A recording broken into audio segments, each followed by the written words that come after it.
Righto, how we going? It's been a bit of a minute since I put a video up, so I'm looking forward to it. I hope everybody had a good long weekend. I certainly did. We went away shooting for 4 days, me and my bestie Mark. We went to a property, 3,000 acres, way out west, really rocky, really hilly, hard country. And even after all the rain, it was still actually quite dry. But we managed to knock over a few pigs and knock over a few goats. We got 7 for the freezer. And yeah, we had a really good time. So I do have one little clip of shooting a goat. It's not very long. And there's a couple of photos. I wasn't able to get any footage of the pigs because we were walking through some long stuff down in this gully, and it sort of just happened. So sometimes that's just the way it rolls. But the result of that is, you know, we did all right. So, and it was well overdue. So really happy with that. So I'll roll on that little clip and a few photos now, and I'll get back to you in a second.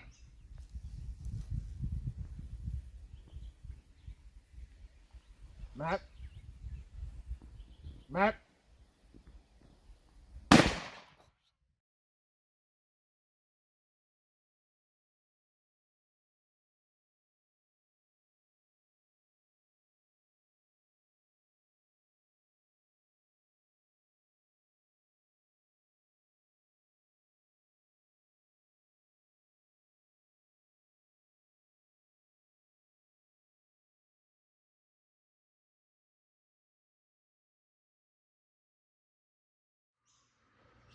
Alrighty, today we're going to be starting the tanning journey on these goat hides.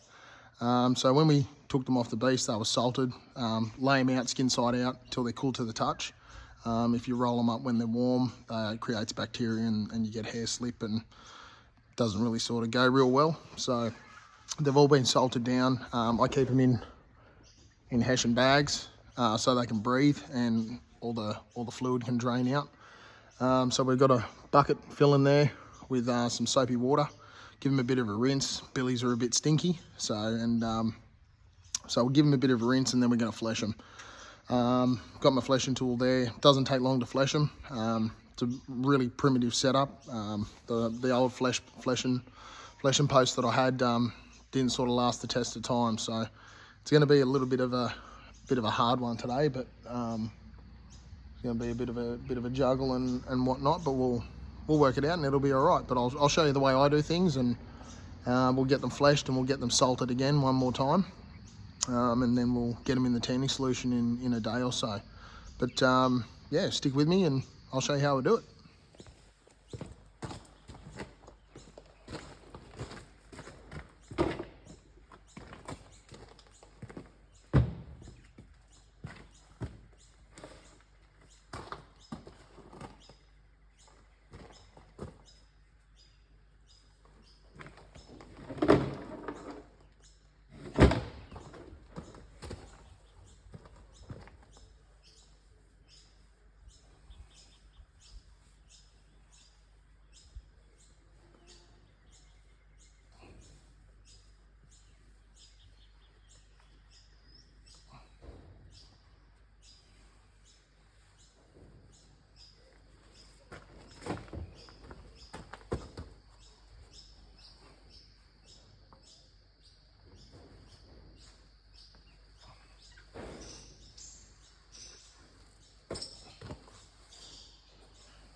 It's really good to give them a good wash. I give them probably a couple of doses in detergent.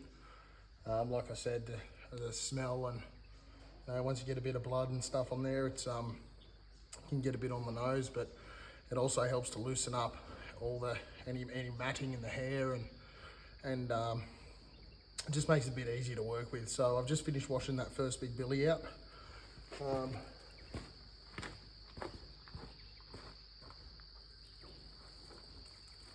This guy's got some pretty cool colours.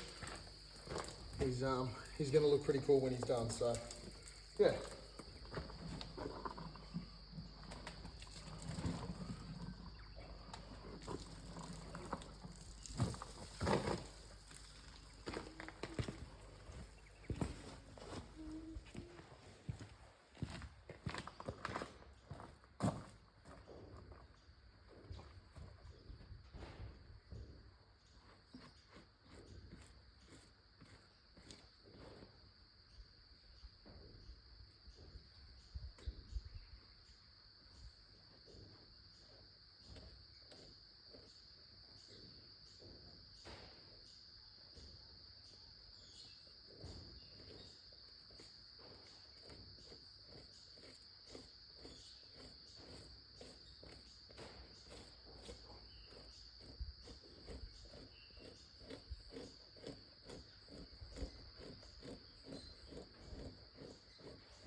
Right.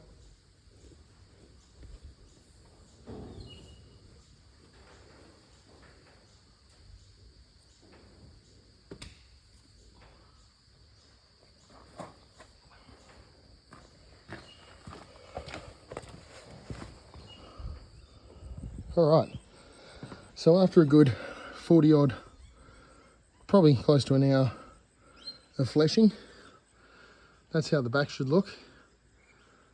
Here is I sharpened my fleshing tool the other week, and he's a little bit sharp. There is a few nicks on the side, especially down towards the edges, but once I trim that up, once it's tanned, it will turn out pretty good. And this is the top side. So the first side, obviously it will be a bit more fluffy once you comb it all out, once it's tanned. Use a wire comb, like a pet comb. That usually does a pretty good job. But yeah, that one's all done, ready to go, and we just repeat the process.